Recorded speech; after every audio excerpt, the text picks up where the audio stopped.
Cuando hacemos ejercicio físico y hacemos actividades especialmente de alta o muy alta intensidad, pues antes de que la glucosa actúe como fuente de energía, antes de que los ácidos grasos participen como fuente de energía, antes de que usemos el oxígeno también como comburente para producir energía a nivel mitocondrial, antes de todo eso utilizamos ATP, que tenemos en muy pequeñas cantidades, y utilizamos especialmente fosfocreatina para resintetizar ese ATP.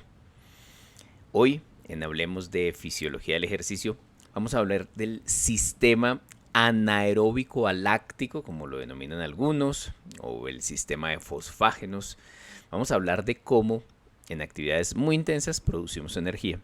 Y vamos a hablar, por supuesto, de la creatina. De la creatina, que es el sustrato de la fosfocreatina a nivel muscular.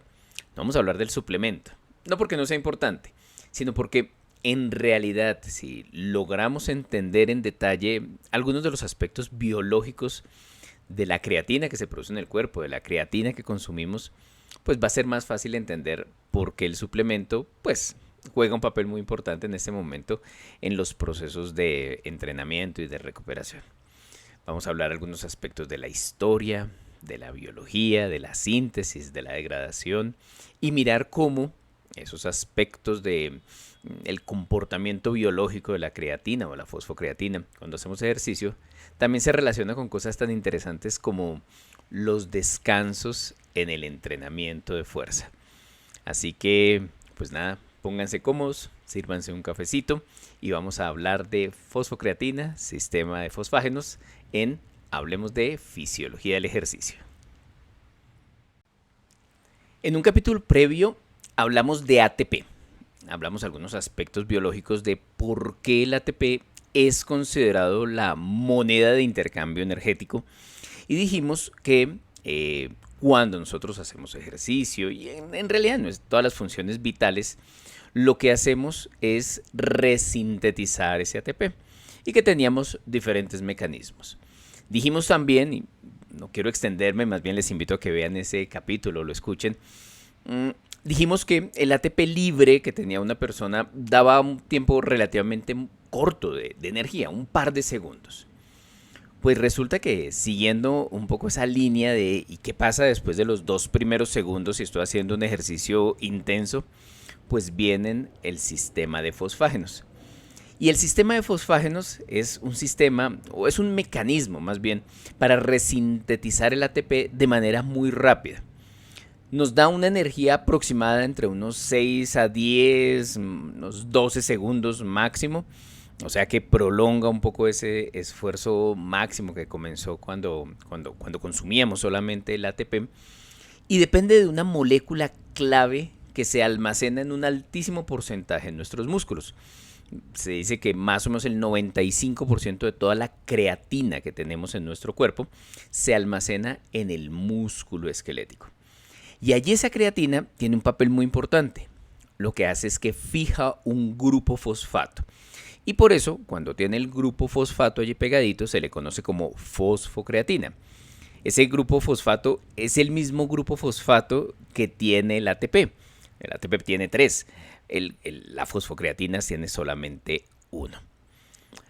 Cuando empezamos entonces este ejercicio, como les decía, de alta intensidad, y los niveles de ATP empiezan a disminuir porque van perdiendo el grupo fosfato y se va aumentando el ADP, eso sirve como estímulo para una enzima que se llama creatinquinasa o creatinfosfoquinasa, como quieran. Incluso CK es como una denominación que casi siempre utilizamos.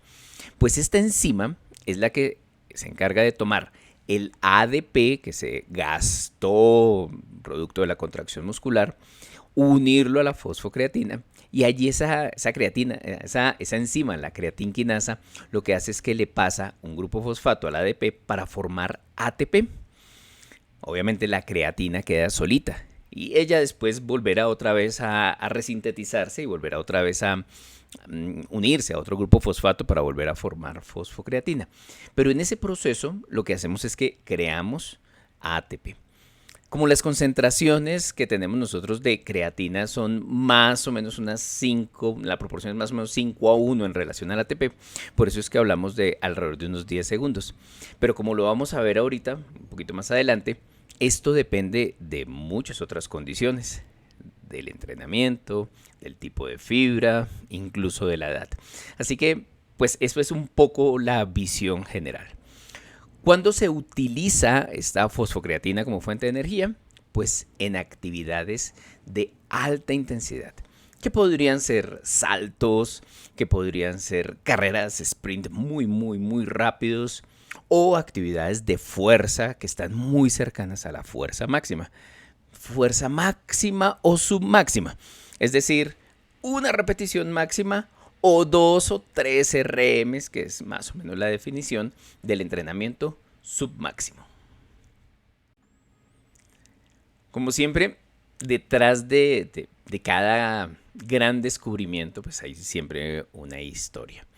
Y la historia de la creatina es una historia que ya tiene un buen número de años.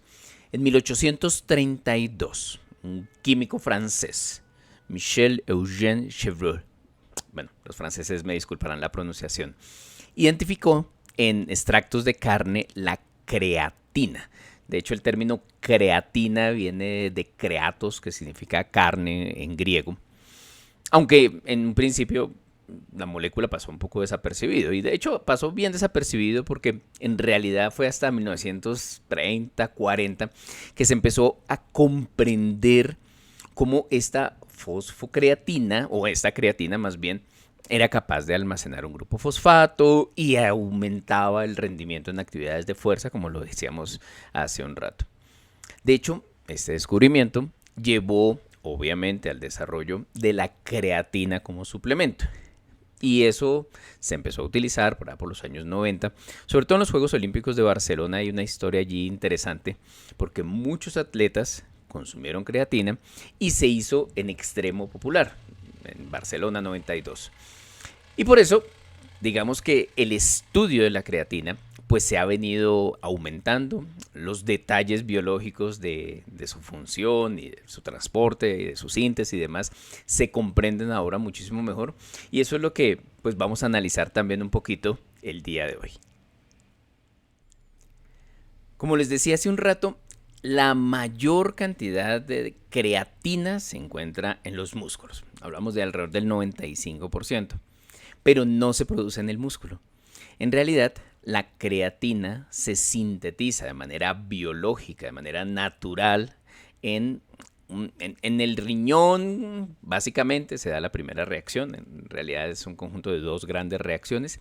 En el riñón se unen dos aminoácidos que se llaman arginina y glicina. Y luego en el hígado, otro aminoácido pues, contribuye a la formación que se llama la metionina. En realidad, en esa relación entre riñón e hígado se producen alrededor de 1 a 2 gramos de creatina al día, que es más o menos la misma cantidad de creatina que nosotros consumimos en la alimentación. En la alimentación, esta creatina, como podemos intuirlo, pues se encuentra en los músculos de los animales, es decir, en las carnes. Hay una discrepancia allí, algunos autores afirman que principalmente en las carnes blancas se encuentran, otros dicen que no hay diferencia. Bueno, en realidad no es grave acá, pero sí lo interesante aquí es entender que en la carne nosotros consumimos en promedio también 1 a 2 gramos de creatina. Obviamente, pues la suplementación permite cubrir esas necesidades e incluso agregar una cantidad un poquito mayor, pero repito, el día de hoy no es para hablar de suplementos de creatina. Que sí es interesante tener en cuenta que las personas que tienen una dieta vegetariana o vegana sí tienden a tener cantidades menores de creatina en sus músculos. Y esto eventualmente podría comprometer algunas actividades, sobre todo de fuerza explosiva. Aquí digamos que lo que es importante tener en cuenta es, primero, que se produce en el propio cuerpo, no es una sustancia ajena al cuerpo, para nada. De hecho, en muchas especies animales se encuentra la creatina, y que esta pues se guarda en el músculo. Más allá de solamente pensar en dónde se sintetiza o qué pasa con la creatina que nosotros consumimos en la alimentación, es importante entender que para que ésta realmente sea absorbida a nivel intestinal, para que pueda ser llevada entre los diferentes órganos que participan en su síntesis y su almacenamiento, es decir, para que pueda salir del hígado, viajar por la sangre y luego meterse a la célula muscular, pues participan de manera activa unos transportadores de creatina, que se conocen como CRT tipo 1 principalmente. Bueno, hay varias denominaciones, pero esa es la principal denominación. Estos transportadores son proteínas de la membrana celular. Son proteínas que atraviesan la membrana celular y que forman unas especies de canales que permiten que la creatina pase por allí. Pero no es tan simple la cosa, no es como que haya creatina en un lado y se pase ya libremente, en realidad no es tan así. Para que pueda la creatina pasar a través de estos canales transportadores, ella tiene que viajar en compañía de dos iones de sodio y un ion de cloro. O sea, se necesita sodio, cloro, creatina, y esa es un poco la denominación del transportador. Es un transportador 2-sodio, cloro, creatina, para poder llevarla hacia el interior o el exterior de las células que están allí comprometidas. Aquí hay un dato interesante y que vale la pena tener en cuenta. Este transportador, bueno, en realidad hay varios tipos de transportador, pero especialmente el CRT1, que es como el más representativo, es un transportador en el cual se han descrito mutaciones. O sea, puede suceder que al hacerse la proteína, el transportadorcito, bueno, algo no quedó bien, un aminoácido que no era, en fin. El hecho es que el transportador tiene una forma diferente. Y cuando esto sucede, pues imagínense que uno de los hallazgos más importantes son trastornos neurológicos severos. Y dado ese hallazgo, es que también desde hace ya un buen tiempo se ha planteado el hecho de que la creatina no es solamente o no solamente tiene una función biológica en el músculo esquelético, sino que probablemente a nivel del sistema nervioso central tiene unas implicaciones absolutamente interesantes que seguramente también analizaremos en unos momentos.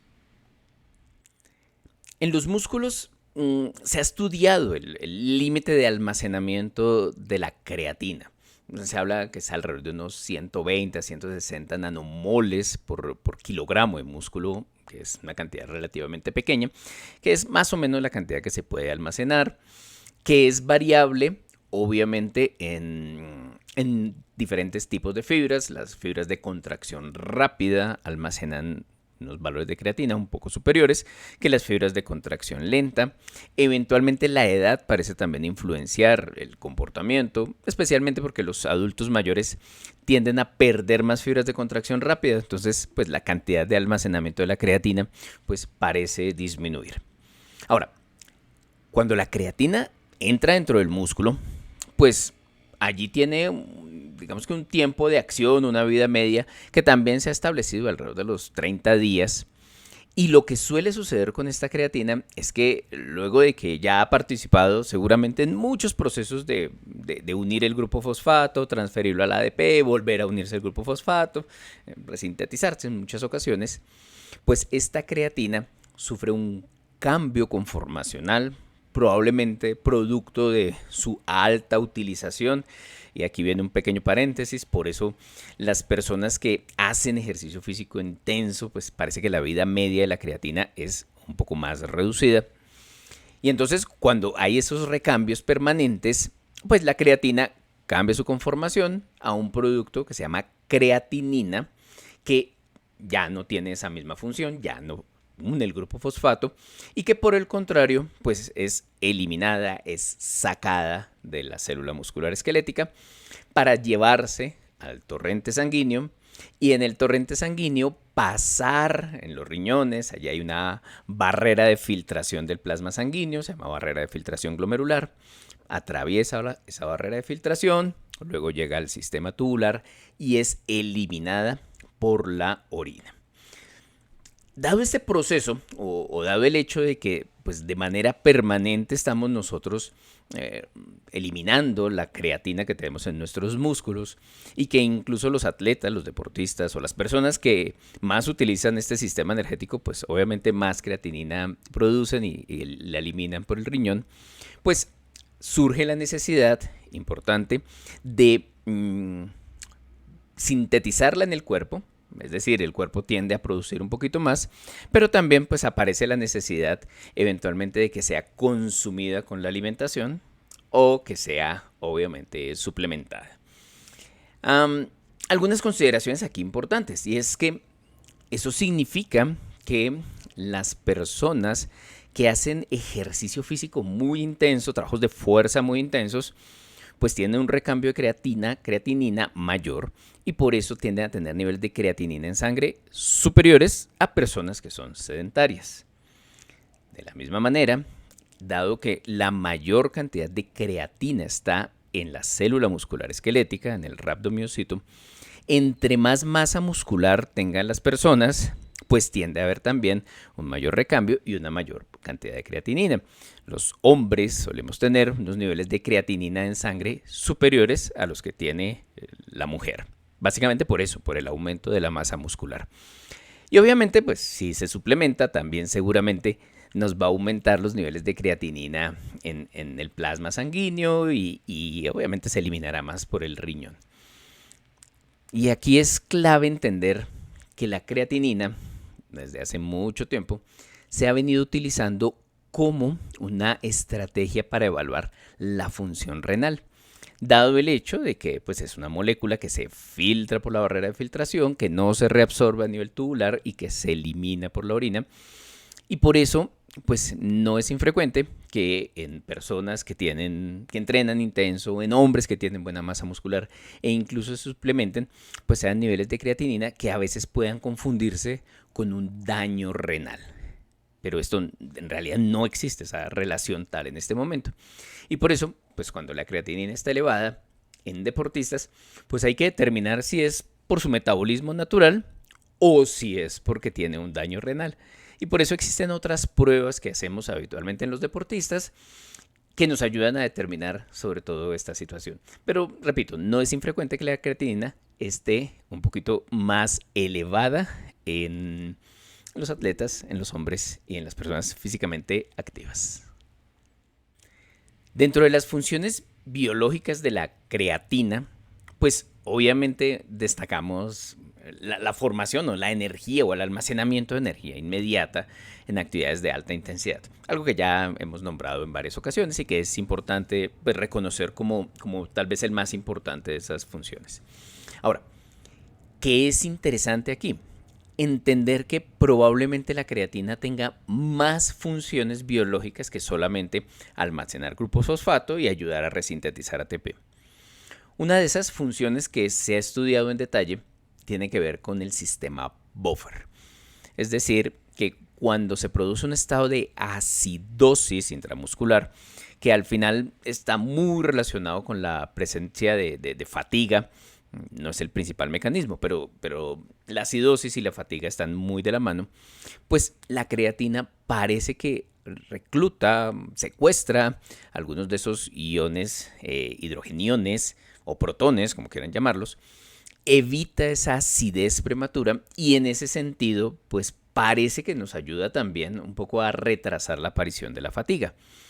Un hallazgo absolutamente interesante. ¿Qué más sabemos es interesante? Tiene un papel osmótico importante. La creatina es una molécula es iónica y tiene o atrae moléculas de agua. Por eso, pues es que no es infrecuente que escuchemos hablar que personas que consumen creatina eventualmente pueden ganar un poco más de peso, que no es otra cosa que al aumentar los niveles de creatina intracitoplasmática, pues estos van a jalar agua y se produce ahí un ligero edema que no es grave en algunos deportes de combate o en algunos deportes en donde el peso corporal es fundamental, hay que tener cuidado, pero en general esto pues no es grave, pero ese mayor volumen y esa mayor presencia de agua pues se ha asociado también con la activación de vías de señalización que favorecen la síntesis de proteínas, como la vía mTOR. Entonces, pues parece que también tiene allí un papel interesante. Y además, parece que la creatina, pues no solamente aporta allí la resíntesis de ATP a nivel citoplasmático, sino que a nivel mitocondrial hay una relación entre creatina y mitocondria que no está del todo claro, pero donde los estudios experimentales han demostrado que entre mayor concentración de creatina nosotros tengamos, parece que la activación de las vías aeróbicas que estudiaremos seguramente en unos capítulos posteriores, pues se vuelven más eficientes. Así que, pues más allá de solamente aportar energía, pues acá tenemos algunos otros, digamos que algunas otras funciones clave de la creatina que tenemos en nuestros músculos. También, y ya esto es una aplicación importante de comprender el papel biológico de la creatina, está en el hecho de que la fosfocreatina que tenemos en nuestros músculos, que cede su grupo fosfato rápidamente para sintetizar, para volver a formar ATP, y se queda solita, pues ella también de manera muy rápida vuelve otra vez a unir el grupo fosfato y vuelve a formar la fosfocreatina. Este que es un proceso en donde básicamente la energía que se requiere para volver a resintetizar fosfocreatina, volver a dejar listica esa fosfocreatina, pues utiliza vías más aeróbicas, requiere ahí sí, sin lugar a dudas, la presencia de oxígeno. Pero, ¿por qué les decía yo que en el entrenamiento esto es clave? Porque en realidad los tiempos de descanso entre series, que alguien diría, bueno, yo descanso 30 segundos, alguien diría, no, yo descanso 1 minuto, yo descanso 3 minutos, ok, perfecto. Pues en realidad el grueso de la comprensión de por qué descansar poquito, descansar un tiempo un poco más prolongado o permitir un descanso completo, está ahí. En si yo quiero, dentro del proceso de entrenamiento, resintetizar, darle tiempo a que el músculo resintetice toda la fosfocreatina o no. Más o menos, estos son datos que pueden variar muchísimo, obviamente, con el entrenamiento y incluso el tipo de fibra, el sexo, bueno. Pero más o menos, alrededor de unos 30 segundos después de haber terminado un esfuerzo físico, se resintetiza entre el 50 al 70%. Más o menos hacia los 2 minutos estamos alrededor del 90% y por allá a los 3 minutos pues habremos resintetizado el 100% de la fosfocreatina. A ver, si yo estoy entrenando resistencia de la fuerza, si quiero mejorar la tolerancia de mis músculos a la acidosis, porque son actividades que duran varios minutos, en fin, yo quiero volverme más resistente. Un boxeador, por ejemplo, necesitamos que pegue duro y que pegue duro durante los 10 rounds de 3 minutos que va a competir. Bueno, es solamente para ponerlo como ejemplo. Y estoy entrenando la resistencia de la fuerza, probablemente a estas personas les vaya mejor dejando tiempos de descanso relativamente cortos, evitando que toda la fosfocreatina se resintetice, obligando al cuerpo a usar otros sistemas energéticos y eventualmente adaptarse a esos otros sistemas energéticos como los sistemas anaeróbicos. Si por el contrario, yo soy una persona que entrena la fuerza máxima, me interesa hacer esfuerzos muy intensos, pero que duran 3 segundos, 5 segundos, 10 máximo. Y me interesa es que más bien el cuerpo, después de cada esfuerzo físico, pues resintetice toda la fosfocreatina para en el siguiente esfuerzo físico volver a dar el máximo y estimular otras adaptaciones neuromusculares, pues seguramente esta será una persona que tendrá mayores beneficios si los descansos son de 3 minutos. Incluso si yo estoy pensando en que mi objetivo es la hipertrofia y yo sé que hay unas vías de señalización a nivel de la hipertrofia donde la acidosis parece que ayuda un poquito, la presencia de CO2 ayuda un poquito, o sea, como que el estrés que genera a nivel metabólico el cuerpo, pues probablemente los tiempos de descanso que estén alrededor del minuto, minuto 30, sin permitir que se resintetice toda la fosfocreatina, probablemente sean una buena opción. Esto que estoy diciendo no son camisas de fuerza, no son reglas de oro, no está escrito en piedra, pero son algunas consideraciones que a veces cuando las tenemos en cuenta en el entrenamiento, pues nos ayudan mucho para optimizar lo que es obviamente el objetivo fundamental. Solo y para cerrar este pedacito y ya para ir cerrando todo el capítulo, hay que tener en cuenta que los procesos de resíntesis dependen de muchas cosas. Si mis mitocondrias son unas mitocondrias muy funcionales, resintetizaré más rápido. Si tengo una cantidad adecuada de flujo sanguíneo, que reciba una gran cantidad de oxígeno, resintetizo más rápido.